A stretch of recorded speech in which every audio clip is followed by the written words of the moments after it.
بسم اللہ الرحمن الرحیم۔ السلام علیکم محترم ناظرین، ایک دفعہ حضرت عیسیٰ علیہ السلام ایک سفر میں نکلے تو آپ کے ہمراہ ایک یہودی ساتھ ہو لیا۔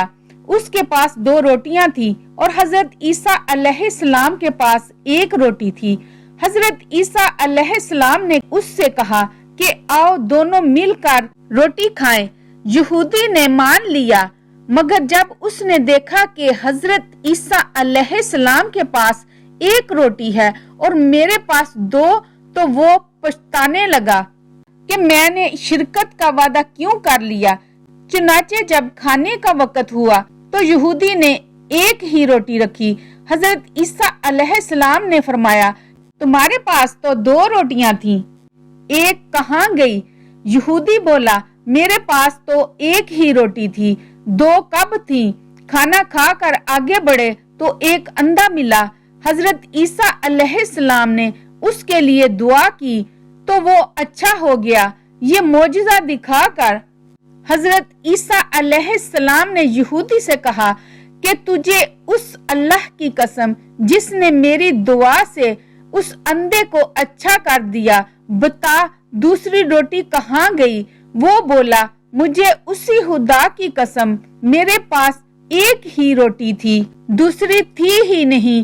اتنے میں آگے بڑھے تو ایک ہرن دکھائی دیا تو حضرت عیسیٰ علیہ السلام نے اسے بلایا تو وہ آ گیا۔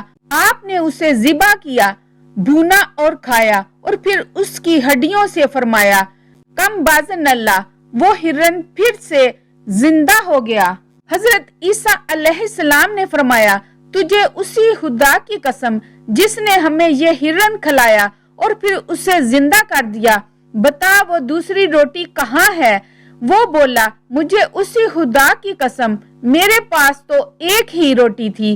پھر دونوں آگے بڑھے تو ایک قصبہ آیا۔ حضرت عیسیٰ علیہ السلام نے وہاں قیام کیا۔ یہودی نے موقع پا کر حضرت عیسیٰ علیہ السلام کا عصا مبارک چرا لیا اور خوش ہوا کہ میں اس ڈنڈے سے مردے زندہ کیا کروں گا۔ چنانچہ اس نے قصبہ میں اعلان کر دیا کہ مردہ کو مجھ سے زندہ کروا لو۔ لوگ اسے حاکم شہر کے پاس لے گئے جو بیمار تھا۔ یہ گیا اور جاتے ہی پہلے وہ ڈنڈا اس حاکم کے سر پر دے مارا، وہ مر گیا اور پھر کہنے لگا، دیکھو اب میں اسے زندہ کرتا ہوں۔ چنانچہ پھر اسے ڈنڈا مارا اور کہا، کم باذن اللہ، مگر وہ زندہ نہ ہو سکا۔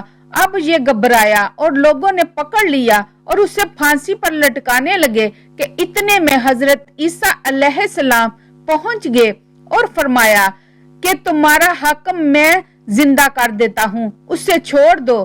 چنانچہ آپ نے کم باذن اللہ کہا تو حاکم فوراً زندہ ہو گیا اور انہوں نے یہودی کو چھوڑ دیا۔ حضرت عیسیٰ علیہ السلام نے اس سے کہا، تجھے اسی اللہ کی قسم جس نے تمہاری جان بچائی، بتا وہ دوسری روٹی کہاں گئی؟ وہ بولا، مجھے اسی خدا کی قسم، میرے پاس دوسری روٹی تھی ہی نہیں۔ آگے بڑھے تو سونے کی 3 اینٹیں ملی۔ حضرت عیسیٰ علیہ السلام نے فرمایا، ان میں سے 1 اینٹ میری اور دوسری تمہاری اور تیسری اس کی جس نے تیری تیسری روٹی کھائی۔ وہ بولا، خدا کی قسم، وہ تیسری روٹی میں نے ہی کھائی۔ آپ نے وہ 3 اینٹیں اسے دے دیں اور فرمایا، اب تم میرا ساتھ چھوڑ دو۔ چنانچہ وہ اینٹیں لے کر چلا گیا، مگر اللہ نے اسے اینٹوں سمیت زمین میں دنسا دیا۔ محترم ناظرین، ایک اور واقعہ بیان کرتی ہوں۔ پادری اعلان کرتا ہے کہ جس نے جنت خریدنی ہے وہ ہم سے رابطہ کر سکتا ہے، اور جاہل لوگ جنت حاصل کرنے کے لیے بڑی سے بڑی رقم ادا کرنا شروع ہو گئے۔ ایسے میں ایک عقل مند شخص نے جہالت کا شکار ان لوگوں کو اس احمقانہ کام سے روکنے کے لیے ہر ممکن کوشش کی، لیکن سب بے سود تھا۔ آخر ایک دن اس کے ذہن میں ایک ترکیب آئی۔ وہ گرجا گھر گیا اور جنت بھیجنے کے انچارج پادری سے کہا، مجھے جہنم خریدنی ہے، کیا قیمت ہے؟ پادری حیران ہوا اور کہنے لگا کہ کیا تم نے جہنم خریدنی ہے؟ اس شخص نے کہا، ہاں جہنم۔